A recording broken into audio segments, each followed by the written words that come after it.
ሰላም የማይንድ ኤርድሮፕ ዩቲዩብ ቻናል ቤተሰቦች እንደምን ቆያችሁ?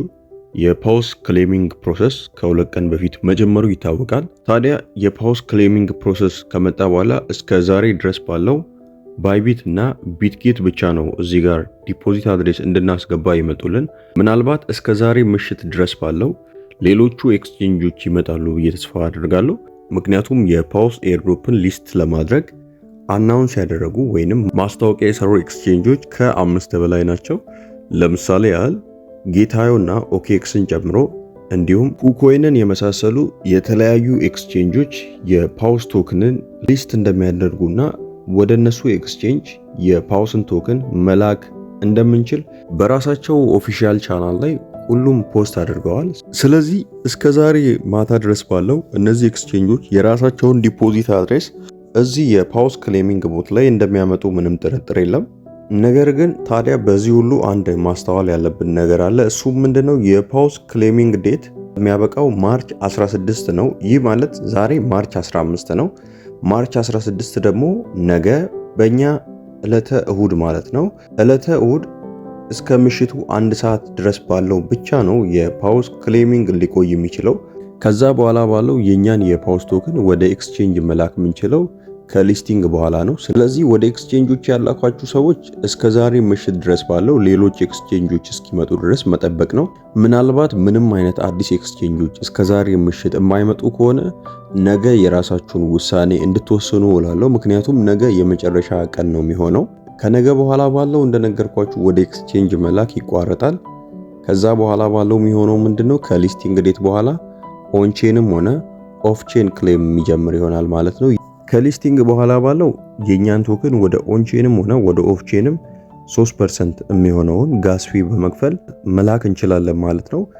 ነገር ግን ወደ ኤክስቼንጆች የመላክ ፍላጎት ያላችሁ ሰዎች ነገ እሁድ ማርች 16 የመጨረሻ ቀን ስለሆነ ነገ እሁድ ከምሽቱ 1 ሰዓት በፊት ባለው ቀድማችሁ እሁድ ቀን ላይ ሁሉንም ነገር ማጠናቀቅ ብትችሉ የተሻለ ነው። የእናንተን ቶክን ወደ ኤክስቼንጅ ለመላክ ምንም አይነት አማራጭ የሌላችሁ ሰዎች የእናንተ እጣ ፈንታ የሚሆነው ከሊስቲንግ በኋላ ዳይሬክት ክሌም ሲጀምር ወደ እናንተ ወደ ሶላና ፓንተም ዋሌት ያላችሁን ቶክን ልካችሁ ወደ ዶላር ኮንቨርት ማድረግ ነው የሚሆነው። ታዲያ ከሊስቲንግ በኋላ ወይንም በሊስቲንግ ቀን የእናንተን ቶክን ወደ ሶላና ዋሌት ዳይሬክት ክሌም ለማድረግ የጋስ ፊ ያስፈልጋችኋል። የጋስ ፊው አሁን ላይ ወደ ኤክስቼንጅ ለመላክ በሚደረገው ሂደት እንደተረዳነው ከሆነ ካለን ቶክን ላይ 3% ያህሉን በመክፈል እንደምንልክ ነው ያየነው።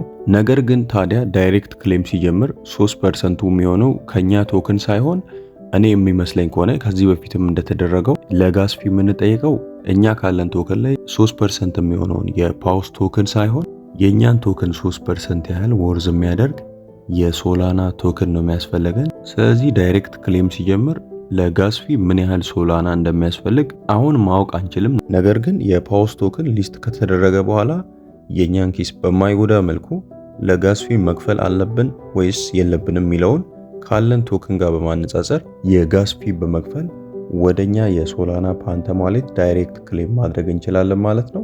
ይህንን ጉዳይ በሰፊው ዳይሬክት ክሌም ሲጀምር ለሁላችሁም የምናሳውቃችሁ ይሆናል። አሁን ባለው ግን ማናችሁም ሶላና ግዙ ብዬ አድቫይዝ እያደረግኩ አይደለሁም። ነገር ግን ከሊስቲንግ በኋላ ዳይሬክት ክሌም ሲጀመር ምን ያህል ሶላና ያስፈልጋል የሚለውን ካላችሁ ቶክን ጋር በማመጣጠን ምትገዙ ይሆናል ማለት ነው። የፓውስን ቶክን የሊስቲንግ ፕራይስ ሳያውቁ ቀድሞ የሶላና ቶክን መግዛት ወይንም ለጋስ ፊ ቀድሞ ወጪ ማውጣት ሌላ ኪሳራ ሊሆን ስለሚችል እሱን ከሊስቲንግ በኋላ የምናገኘውን ጥቅም ባማከለ መክፈል ካለብን የምንከፍል ይሆናል ማለት ነው።